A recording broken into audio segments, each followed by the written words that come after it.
जी students, अभी हम lecture number 2 में मौजूद हैं जी, साइंस क्लास 7 के। और जैसा कि आपको पता है, हमने last lecture which was the first lecture of science book national book foundation, हमने यहाँ तक पढ़ा था कि सरगोदा में पाकिस्तान का सबसे बड़ा सबसे लार्जेस्ट ट्री मौजूद है, बैनियन ट्री। इसे कहते हैं बोड़ का दरख्त।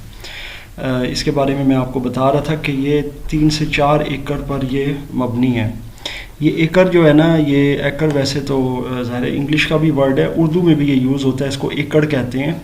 इसके अंदर आपको अगर मैं थोड़ा सा एक्सप्लेन करके समझाऊं, क्योंकि हो सकता है बच्चों को ये समझना है कि जनाब ये कितना बड़ा हो सकता है, तो उनके इमेजिनेशन के लिए मैंने डेफिनेटली ये देखा हुआ है वहाँ पर, लेकिन अगर किसी ने नहीं भी देखा तो वो इमेजिन कर सकता है या इंटरनेट पर भी देख सकता है। ये 20 से 25 कनाल के दरमियान इसका एरिया है, और एक कनाल 20 मरले होते हैं।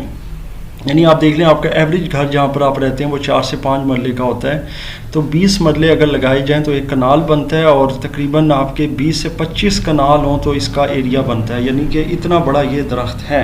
ये दुनिया का दूसरा बड़ा दरख्त है जी, और पाकिस्तान का सबसे बड़ा दरख्त है, यानी लार्जेस्ट ट्री इन पाकिस्तान। बोहड़ का दरख्त इसे कहते हैं, इसको इंग्लिश में कह रहे हैं बैनियन ट्री। चलें जी, लीव्स की तरफ चलते हैं। Leaf consist of 2 parts. जो पत्ता होता है किसी भी प्लांट का, उसके 2 हिस्से होते हैं। एक होता है लीफ ब्लेड और एक होता है लीफ स्टॉक।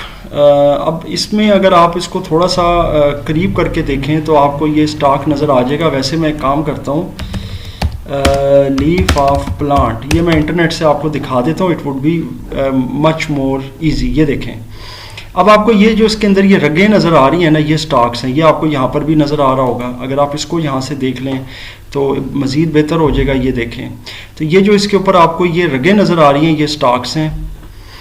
अच्छा, अब बेसिकली जो इसका ब्लेड होता है, ये पूरे का पूरा जो हिस्सा है ग्रीन, ये इसका ब्लेड होता है, या यूं कह लें कि इस पत्ते को या इसका जो पर होता है इसको हम कहते हैं ब्लेड।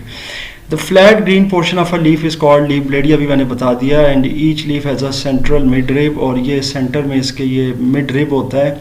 मिड रिब का मतलब यहाँ पर ये, वैसे रिब हम पसली को भी कहते हैं इंसान की, रिब्स पसलियाँ, तो इसका भी पसलियों की तरह का स्ट्रक्चर होता है, जैसा कि अभी मैंने आपको दिखाया था। ये देखें, ये चीज़ें जो आपको नज़र आ रही हैं ना, ये शाखें सी इसके अंदर, और ये जो इसके यूँ कह सकते हैं रगे हैं, जैसे इंसान के हाथों में या जिस्म में रगे होती हैं, इसको रिब्स कहते हैं। और ये मिड में होती है, ये मिड में, इसको मिड रिब कहा जाता है। यकीनन आपको समझ आ गई है। So midrib is the extension of leaf stalk, ये इसकी एक्सटेंशन होती है midrib. And veins provide support to the leaf, ये पत्ते को सपोर्ट देती हैं। They contain vascular bundles to transport substances to and from the leaf, और ये फिर मुख्तलिफ तरह के जो सब्सटेंसेस होते हैं, जिसमें ख़ास कर सबसे इंपॉर्टेंट सब्सटेंस पानी होता है, ये पत्ते को पहुँचाती हैं, और पत्ते से बाकी प्लांट में। The process of photosynthesis takes place in mesophyll of leaves, यानी कि पत्तों का एक एरिया होता है जिसे हम कहते हैं मेसोफिल, उसके अंदर फोटोसिंथेसिस होता है। फोटोसिंथेसिस, जिस तरह मैं पहले भी बता चुका हूँ कि जनाब एक ऐसा प्रोसेस होता है जिसमें प्लांट्स सूरज की रोशनी से, यानी सन लाइट या सन रेज से वो अपनी खुराक बनाते हैं। The outer most layer of a leaf is epidermis, जो पत्ते की जो बैरूनी सतह होती है उसको एपिडर्मिस कहा जाता है। This is a water proof covering over epidermis called cuticle, यानी कि ये वाटर प्रूफ कवरिंग होती है एपिडर्मिस के ऊपर, से क्यूटिकल कहा जाता है। Gases move in and out through small holes in the leaf epidermis, पत्ते का जो एपिडर्मिस होता है उसके अंदर छोटे छोटे सुराख होते हैं, जिससे गैसेस जो हैं वो आती जाती रहती हैं। और डेफिनेटली अब आप यकीनन समझिए कि इन सुराखों को, इन पोर्स को क्या कहते हैं, इनको कहते हैं स्टोमेटा। स्टोमेटा प्लूरल फॉर्म है, याद रखें, इसकी जो सिंगुलर फॉर्म है वो स्टोमा है। सराउंडिंग ई स्टोमा, ये आ गया, देखा, स्टोमा इसका सिंगुलर फॉर्म, यानी स्टोमा सिंगुलर है और स्टोमेटा प्लूरल है। तो हर स्टोमा को जो उसके इर्द गिर्द है ना, उसमें गार्ड सेल्स होते हैं। The 2 guard cells work together to open and close the stomata, और जो 2 गार्ड सेल्स होते हैं ये स्टोमेटा को क्लोज भी करते हैं, ओपन भी करते हैं, यानी इसको खोलते भी हैं और बंद भी करते हैं। Stomata open during day time and close at night time. It's simple, इसके जो स्टोमेटा होते हैं ये दिन के वक्त खुल जाते हैं और रात के वक्त क्लोज हो जाते हैं। वैसे आप लोगों ने डेफिनेटली ये चीज़ें सुनी होंगी कि दिन के वक्त जो पौधे हैं वो ऑक्सीजन देते हैं और रात के वक्त वो कार्बन डाइऑक्साइड देते हैं। ट्रांसपोर्ट की तरफ आते हैं जी। अब ये प्लांट का सिस्टम इन्होंने यहाँ पर जो दिखाया ना, ये बड़ा सिंपल सा है। वैसे आपको हो सकता है बड़ा कॉम्प्लिकेटेड लग रहा हो, ऐसा नहीं है। ये रूट्स हैं, ये शूट है, और रूट्स के ज़रिए आप देखें कि पानी जा रहा है, दीगर जो मिनरल्स और जो भी इसके सब्सटेंसेस हैं और आ रहा है। यानी ये ट्रांसपोर्टेशन का अमल होता है। ट्रांसपोर्टेशन सिर्फ वन वे नहीं होता, ये टू वे होता है, यानी कि इसमें टू एंड फ्रॉम दोनों मूवमेंट होती हैं। और फिर ये चीज़ें मैं इससे पहले भी एक्सप्लेन कर चुका हूँ, सो मेरा नहीं ख्याल है कि इसमें कोई मुश्किल चीज़ है। ट्रांसपोर्टेशन समझ लेते हैं, it is the movement of materials या मिनरल्स या resources from one place to another. ये अभी मैंने जैसा कि बताया कि एक जगह से दूसरी जगह पर जब आप मटेरियल्स को देखते हैं कि वो जा रहे हैं और आ रहे हैं, तो इस प्रोसेस को कहते हैं transportation. The transport system of a plant consists of network of tubes called xylem and phloem। यानी कि प्लांट का या पौधे का जो ट्रांसपोर्ट सिस्टम है उसमें एक नेटवर्क होता है ट्यूब्स का, जिसमें आपके ये दो तरह की चीज़ें होती हैं, ज़लाइम एंड फोलाइम। Xylem या ज़ोलाइम it transports water and dissolved minerals from the roots to the leaf through the stem। Stem यानी ये जो तना होता है पौधे का, चाहे वो दरख्त का हो, क्योंकि दरख्त का तो मैंने पहले भी बताया कि वो बहुत ज़्यादा मोटा और सख्त होता है। प्लांट्स का अलबत्ता थोड़ा नरम होता है, पतला होता है, नाजुक होता है। तो इसके थ्रू जो है ना, ये ज़ाइलम जो इसका हिस्सा होता है, ये ट्रांसपोर्ट करता है या सेंड करता है वाटर को, और मिनरल्स को डिज़ोल्व भी करता है रूट से स्टेम की तरफ। They have thick and strong walls which support the plant. ये जो ज़ाइलम की जो वॉल्स होती हैं, ये थिक होती हैं, यानी कि गहरी और मोटी, दबीज़ और मजबूत होती हैं, जो कि प्लांट को सपोर्ट करती हैं। Xylem is a dead tissue. ये एक डेड टिश्यू होता है in trees. New xylem is made each year forming rings in the tree trunk. Xylem forms wood. Simple, ये एक डेड टिश्यू होता है जी। और दरख्तों में आपने अगर ये रिंग्स देखे हो, जिसको हम उनकी गांठें भी कहते हैं आम ज़बान के अंदर, आम मकामी ज़बान में, तो ये हर साल बनती हैं, और उन गांठों से भी हम दरख्त की उम्र का अंदाज़ा लगाते हैं। जब दरख्त काटा जाता है तो वो जो रिंग्स होते हैं उनसे भी दरख्त की उम्र का अंदाज़ा लगाया जाता है, क्योंकि वो हर साल बनती हैं। और इसी से फिर दरख्त की लकड़ी बनती है, और फिर उस लकड़ी को हम काट कर मुख्तलिफ़ कामों में इस्तेमाल करते हैं। उसे ईंधन के तौर पर, फ्यूल के तौर पर यूज़ करते हैं, यानी उससे आग जलाई जाती है, फिर फर्नीचर बनता है और बहुत सारे काम होते हैं। फ्लाइम, फ्लाइम में क्या होता है जी? Transport food in the form of sugar solution from leaves to all other parts of the plants. यानी कि ये ट्रांसपोर्ट करता है जो उसका खाना होता है। अब पौधे का खाना क्या है? वो होता है शुगर की शक्ल में, यानी कि ग्लूकोज की शक्ल में, जो पत्तों से दीगर जो उसके हिस्से होते हैं प्लांट्स के, उन तक जाता है। Sugar solution can go up and down the phloem at the same time. और ये जो सोल्यूशन होता है ना शुगर का, ये पत्ते और उसके दीगर हिस्सों में एट अ टाइम पहुँचता है। अब ये ट्राई है, ये एक प्रैक्टिकल है। ये प्रैक्टिकल सेशन में इंशाल्लाह ताला आपको ये चीज़ें हम सिखाएंगे। फ़िलहाल हम आगे चलते हैं जी ट्रांसपायरेशन की तरफ। ये ट्रांसपायरेशन क्या होती है जनाब? ये वाटर का यूँ कह लें लॉस और गेन होता है। चलें जी, the loss of water from the stomata in the leaf is called transpiration. ये आपको नज़र आ रहा होगा, ये पत्तों का स्ट्रक्चर है, और इसके ऊपर ये जो डॉट्स नज़र आ रहे हैं, ये पानी के कतरे हैं जो एवेपोरेट हो रहे हैं सनलाइट से। यानी जब सूरज की रोशनी उस पर पड़ रही है तो उसकी गर्माइश से वो पानी जो है बुखारात बनकर उड़ता है हवा में, जब डिज़ोल्व हो जाता है तो इस लॉस ऑफ वाटर को कहते हैं ट्रांसपायरेशन।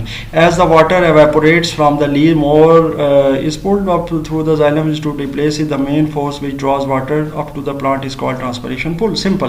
तो ये चीज़ मैंने अभी समझा दी है कि जनाब ये पानी जिस तरीके से इनसे एस्केप करता है, निकलता है पत्तों से स्टोमेटा के थ्रू, तो इस प्रोसेस को ट्रांसपायरेशन कहते हैं। और जो ताकत इनको यहाँ से बाहर धकेलती है उसे ट्रांसपायरेशन पुल कहते हैं।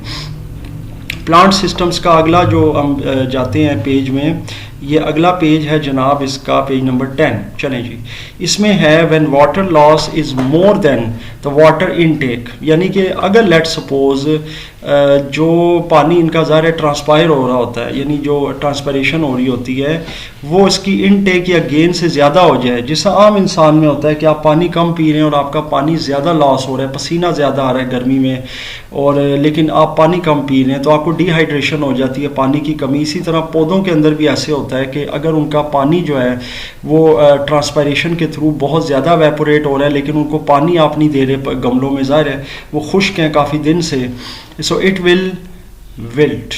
It mostly happens on a hot dry and sunny day. तो वो फिर मुरझा जाते हैं जनाब, वो पीले पड़ जाते हैं, वो जल जाते हैं, उनको आमतौर पे हम कहते हैं जल जाते हैं। ये ज़्यादातर एक बहुत ही गर्म मौसम में होता है, खुश्क मौसम में होता है, जब बहुत ज़्यादा धूप होती है या सम टाइम हम पौधों को पानी नहीं देते। The light intensity, temperature, humidity, wind and water supply will all affect the transpiration rate. Very simple.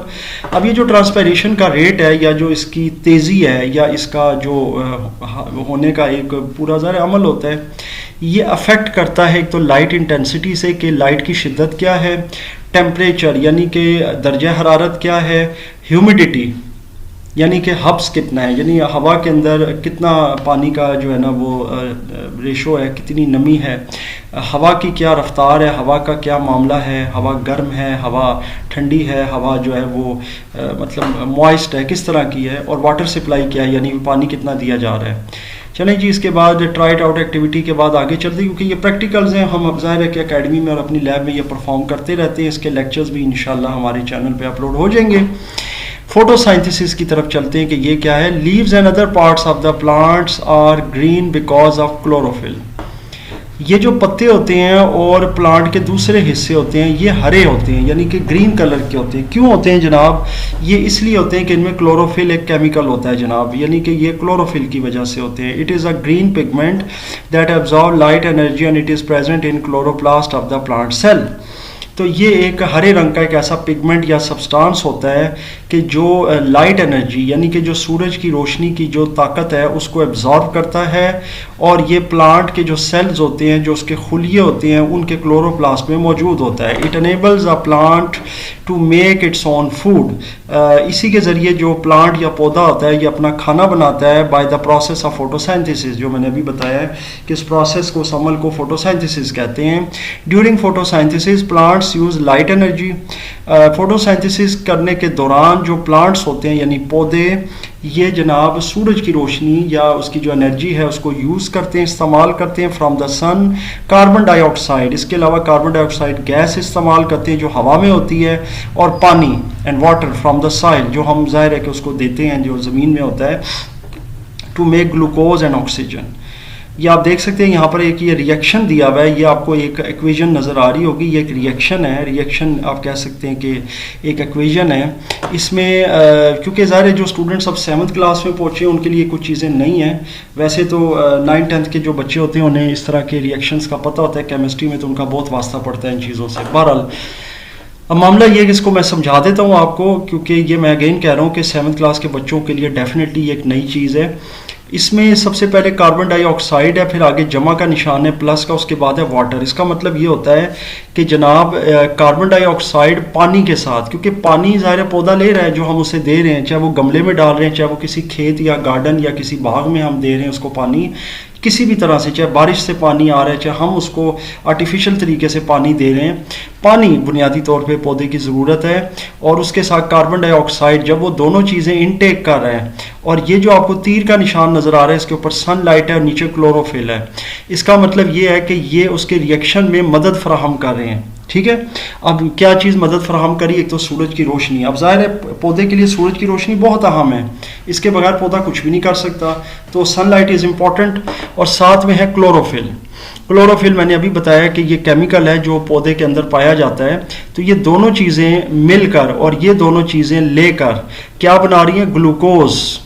जी, ये उसकी खुराक है एक पौधे की। प्लस ऑक्सीजन भी बना रही है, लेकिन oxygen as a byproduct वो हमें दे देता है। जैसे कि हम कहते हैं कि हमें प्लांट से ऑक्सीजन मिलती है, यानी कि फ्रेश ऑक्सीजन जो है ना वो हमारे माहौल में, हमारी एनवायरनमेंट में वो शामिल हो जाती है। सो डेफिनेटली यहाँ तक आपको ये चीज़ समझ आ रही है।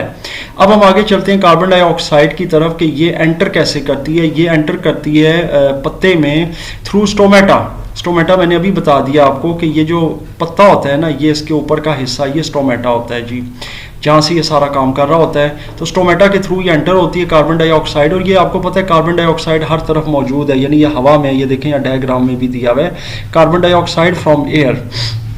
और ये सूरज है, इसकी लाइट एनर्जी, और ये पहुंच रही है आपके पत्ते में। पत्ते में क्लोरोफिल भी मौजूद है और ये ज़ाहिर ग्लूकोज और ऑक्सीजन बना रहा है। इसके ज़रिए हमें तो खैर ऑक्सीजन मिल रही है और पौधे को उसकी खुराक यानी ग्लूकोज मिल रहा है। आई एम श्योर आपको समझ आ गई है। ये दो तरह की चीज़ें जो प्रोड्यूस हो रही हैं, ग्लूकोज और ऑक्सीजन, ये दो अलग अलग तरह के जो है ना लोगों के लिए, यानी ऑक्सीजन इंसानों के लिए है और ग्लूकोज प्लांट्स के लिए है। तो ये आई एम श्योर आपको यहाँ तक चीज़ समझ आ रही है। The glucose produce is transported to all parts, यानी ये तो पता चल गया कि प्लांट्स के लिए यूज होती है। Oxygen is also produced by photosynthesis. Plant cells use some of the oxygen for respiration. Extra oxygen moves out through stomata. Very simple, यानी कुछ प्लांट जो होते हैं ना, या प्लांट के जो सेल्स होते हैं, वो कुछ ऑक्सीजन यूज़ कर लेते हैं अपनी रेस्पिरेशन के लिए, सांस लेने के लिए, अपने जिंदा रहने के लिए। बाकी एक्स्ट्रा ऑक्सीजन जो होती है वो माहौल में दे देते हैं स्टोमेटा के थ्रू। सो जनाब, यहाँ पे एक टीचिंग पॉइंट है तो मैं आपके साथ शेयर कर लेता हूँ। All life forms depend on the process of photosynthesis for food and oxygen, यानी तमाम ज़िंदगी जो है वो डिपेंड कर रही है फोटोसिंथेसिस पर, ताकि फूड की और ऑक्सीजन की प्रोडक्शन हो। It is the only source of oxygen on planet Earth. और इसी फोटोसिंथेसिस जो है ना, ये प्रोसेस है जिससे हमारी ज़िंदगी जो है वो बरकरार है, क्योंकि इस ज़मीन पर हमें ज़िंदा रहने के लिए ऑक्सीजन चाहिए, और oxygen is dependent on photosynthesis. तो इसका मतलब आप समझ गए कि दो चीज़ें इंतहाई अहम हैं हमारी ज़िंदगी, हमारी बका के लिए। एक है सूरज और दूसरे हैं पौधे या दरख्त, क्योंकि इन्हीं के ज़रिए ऑक्सीजन बनती है और ये सूरज के ज़रिए ऑक्सीजन बनाते हैं। तो जैसे जैसे हम दरख्त काटते हैं, पौधे काटते हैं, तो ऑक्सीजन कम होती है और वहाँ पर फिर आलूदगी पैदा होती है। खैर, ये चीज़ें आप लोग पोल्यूशन के चैप्टर्स में पढ़ेंगे, आपको यकीनन चीज़ें समझ आती जा रही हैं। अब आगे चलते हैं जी नेक्स्ट पेज में, विच इज़ पेज नंबर 12, और इस पर है जी बहुत शॉर्ट सी चीज़ है, leaves as best photosynthesis sites. यानी यहाँ पर ये बताया जा रहा है कि ये जो पौधे हैं, इनके जो पत्ते होते हैं यानी लीव्स, ये बेहतरीन फोटोसिंथेसिस की साइट्स होती हैं। यानी यहाँ पर फोटोसिंथेसिस बहुत अच्छे से हो रहा होता है। Leaf structure is the best suited for the process of photosynthesis due to the following adaptations. अब ये आ जाए ज़रा इधर, ये कुछ पॉइंट्स इन्होंने लिखे में 8 पॉइंट्स है। Number 1, broad and flat shape. जाहिर है कि इसकी चौड़ी और सीधी शेप होती है, क्योंकि फिर ये इसी तरह सनलाइट को ऑब्जॉर्व करती है और डेफिनेटली कार्बन डाइऑक्साइड को भी। आपने अपने घरों की छतों पे अक्सर देखा होगा सोलर पैनल लगे होते हैं, वो भी इसी तरह फ्लैट और चौड़ी शेप के होते हैं ताकि वो ज़्यादा सनलाइट को ऑब्जॉर्व कर सकें। Thin to help diffusion of gases, और इसके साथ ये पत्ते जो होते हैं ना, ये पतले भी होते हैं ताकि ये गैसेस को डिफ्यूज़ कर सकें। डिफ्यूज मीन्स आपको भी पता है, मैं इससे पहले पिछले लेक्चर में बता चुका हूँ कि movement of molecules of any gas या कोई भी substance from higher concentration to lower. तो ज़ाहिर प्लांट उस वक्त हायर कॉन्सेंट्रेशन में होता है और माहौल लोअर कॉन्सेंट्रेशन में होता है, तो इस तरह से वो हायर और लोअर वाला प्रोसेस चलता रहता है। अब हायर लोअर का मैं अगेन आपको समझा देता हूँ कि देखें, अगर लेट सपोज पौधे के अंदर एक्सेसिव ऑक्सीजन आ गई है, उसने थोड़ी सी इस्तेमाल करनी है और बाकी वो माहौल को देना चाह रहा है। ये देखें यहाँ पे लिखा हुआ है ना, extra oxygen moves out through stomata. तो अगर पौधे में एक्सेसिव या फालतू ऑक्सीजन मौजूद है और उसके इस्तेमाल के बाद वो बच गई है, तो वो ऐसा नहीं करेगा कि वो कहीं उसको बचा के रख दे, स्टोर करके रख दे। ये आते तो सिर्फ इंसानों में होती है ना कि हम एक्स्ट्रा चीज़ को एक तरफ रख देते हैं, लेकिन पौधे का ये काम है कि पौधा जो भी उसके अलावा चीज़ होती है ना एक्स्ट्रा, वो एनवायरनमेंट को दे देता है, यानी कि जो आपकी ऑक्सीजन है या इस तरह की चीज़ें हैं। तो फिर होता ये है कि जनाब ये जो चीज़ें हैं ना, ये फिर हमारे माहौल के काम आती हैं, हमारे सांस लेने में काम आती हैं।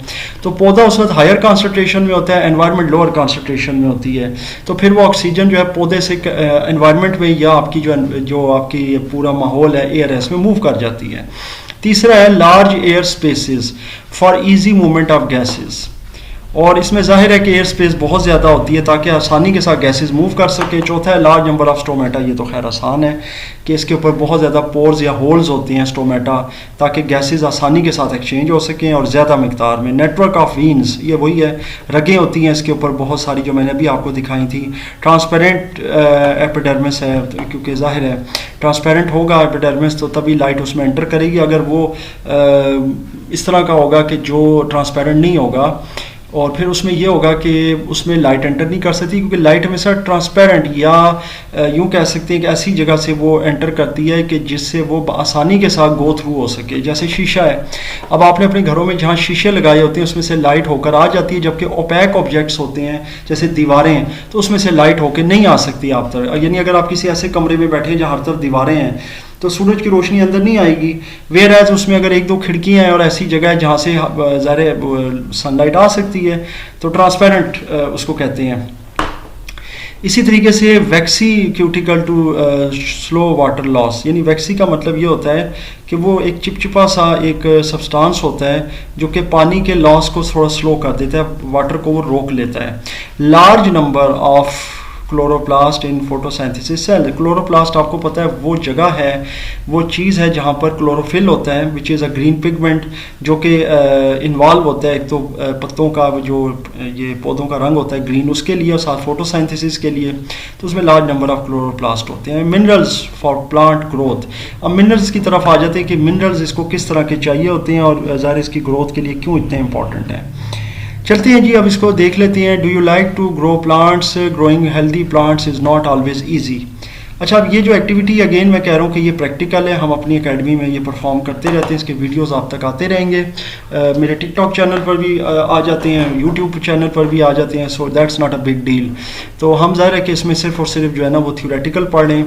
तो सिंपल सी बात है कि प्लांट्स को ग्रो करना तो हम सबको पसंद है, लेकिन ये कभी भी हमेशा इतना आसान नहीं होता। They require water, sunlight, air and some minerals. मतलब देखें, सबसे पहली बात है कि इनको पानी चाहिए, आपके पास पानी की सहूलत होनी चाहिए। अगर आप उनको पानी दे सकते हैं तो तब आप प्लांट को ग्रो कर सकते हैं। अगर आपके पास पानी की कमी है घर में या किसी जगह, पानी बहुत मुश्किल से अवेलेबल होता है, तो फिर आप प्लांट्स को ग्रो नहीं कर सकते। इसके अलावा इन्हें सनलाइट चाहिए। आप बंद घरों में भी पौधे नहीं लगा सकते कि जहाँ पर हर तरफ छतें हों और क्लोज्ड हों कंटेनर्स की तरह, तो वहाँ पर भी ये काम नहीं करेंगे।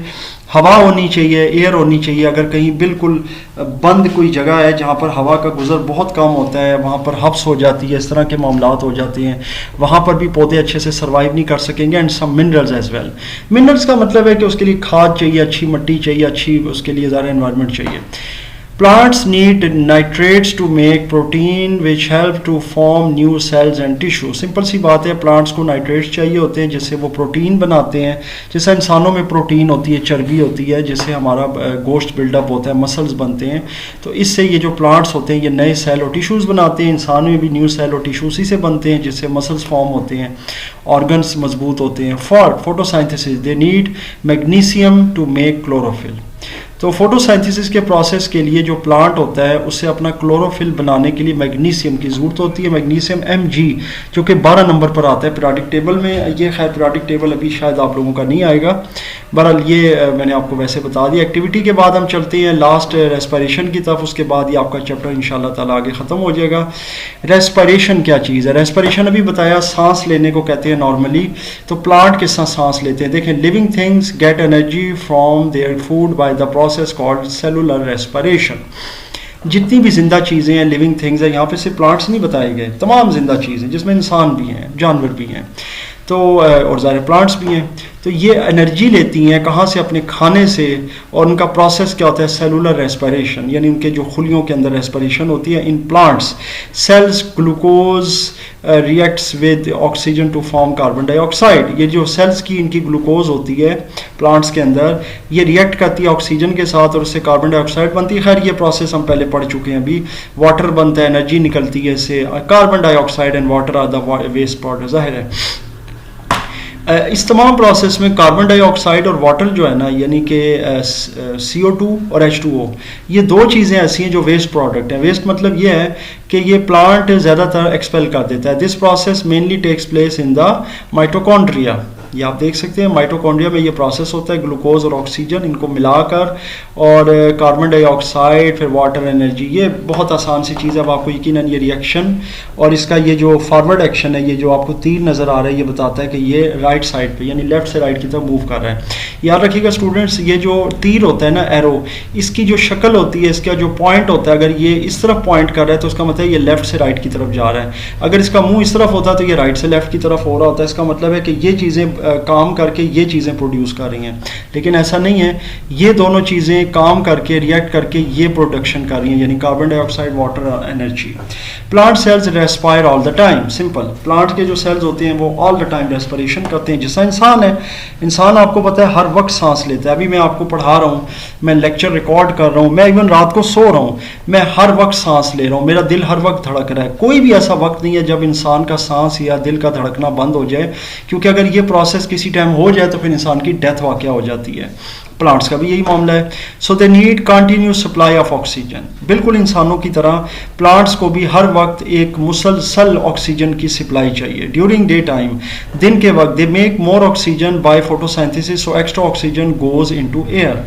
अच्छा, दिन के वक्त जब सूरज होता है ना, तो ये जाहिर है कि बहुत सारी ऑक्सीजन बनाते हैं, इंसानों के लिए बड़ी फ़ायदेमंद है। इसीलिए हम दिन के वक्त दरख्तों के नीचे आराम भी करते हैं, उनके साए में पौधों के पास रहते हैं और हमें बड़ा अच्छा लगता है। और ये प्रोसेस होता है फोटोसिंथेसिस का। रात के वक्त क्या होता है? At night photosynthesis stops. ज़ाहिर है हमें पता है कि रात के वक्त सूरज की रोशनी तो नहीं होती, तो फोटोसिंथेसिस जो है वो स्टॉप हो जाता है, यानी इसका जो प्रोसेस है।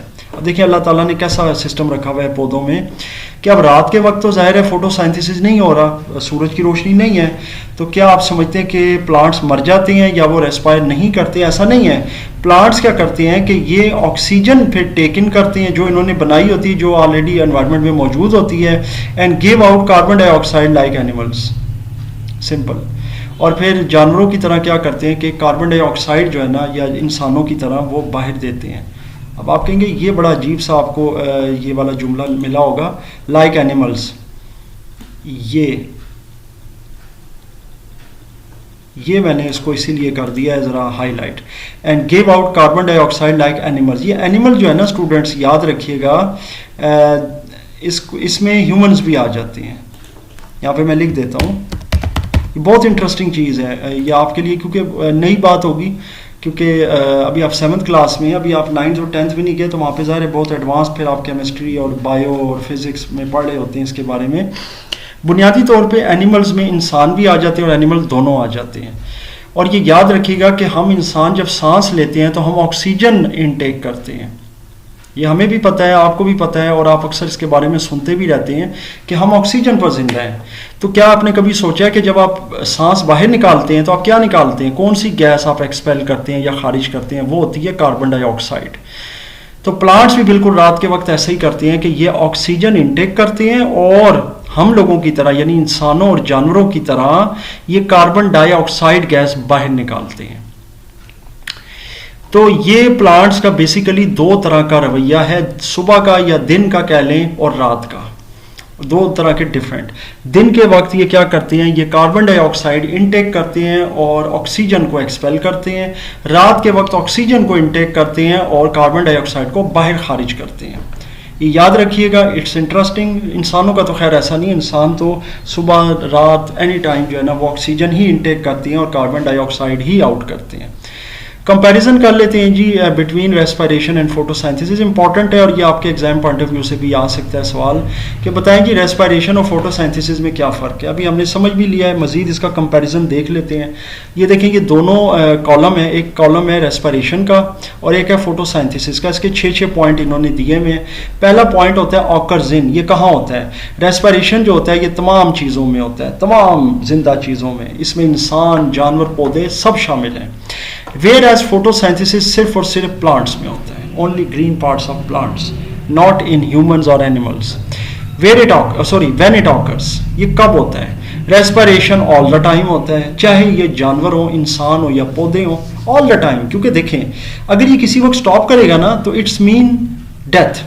वो चाहे प्लांट हो चाहे इंसान हो, उसकी वो डेथ वाक़या हो जाएगी। लेकिन जो फोटोसिंथेसिस है वो सिर्फ दिन में होता है, क्योंकि इसका मेन ताल्लुक जो है वो सूरज की रोशनी से है, तो ये दिन में ही होगा। अच्छा, ऑर्गेनल इन्वॉल्व, इसमें कौन कौन से ऑर्गेनल्स इन्वॉल्व है? रेस्पिरेशन अभी मैंने बताया माइटोकॉन्ड्रिया होता है और फोटोसिंथेसिस में क्लोरोप्लास्ट होता है। ये अभी मैंने बताया और ये आपको याद होगा क्योंकि क्लोरोप्लास्ट में होता है, और क्लोरोप्लास्ट में क्लोरोफिल होता है जो कि फोटोसिंथेसिस में हेल्प भी करता है, और साथ में वो ग्रीन पिगमेंट होता है जिसके ज़रिए पत्तों का और पौधों का, दरख्तों का रंग ग्रीन होता है। आगे चलते हैं जी, रिएक्टेंट्स। इसमें रिएक्टेंट्स क्या होते हैं? अब रिएक्टेंट्स क्या चीज़ है? रिएक्टेंट याद रखिएगा स्टूडेंट्स, ये होते हैं जो लेफ्ट साइड पर होते हैं। ये तीर नज़र आ रहा है, इसके लेफ्ट साइड पे रिएक्टेंट होते हैं और राइट साइड पे प्रोडक्ट्स होते हैं। ये भी मैं बता देता हूँ आपको कि रिएक्टेंट किसको कहते हैं। ये जनाब आपके आगे हैं रिएक्टेंट्स। सो इसको मैं यहाँ पे रख देता हूँ, पार्डन मी अगर कहीं मेरे से स्पेलिंग गलत हो। और ये है प्रोडक्ट्स। प्रोडक्ट किधर होता है? ये एरो के राइट साइड पर होता है जनाब। ये आ गया जी यहाँ पर, ये यहाँ रख देता हूँ इसको।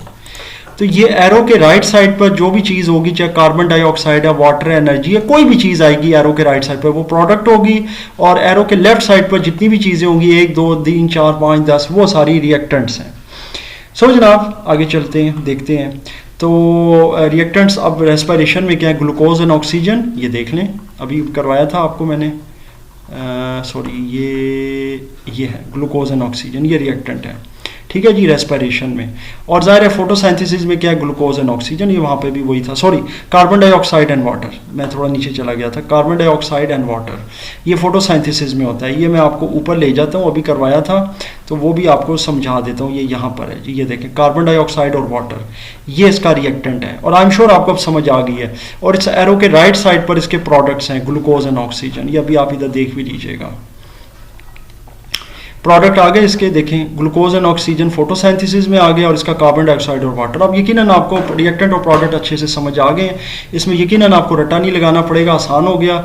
और एनर्जी लिंक क्या होता है रेस्पिरेशन का, जाहिर है इसकी एनर्जी रिलीज होती है, फोटोसिंथेसिस में गेन होती है, ये एब्जॉर्ब होती है, क्योंकि एब्जॉर्ब करने का मतलब होता है गेन करना, लेना।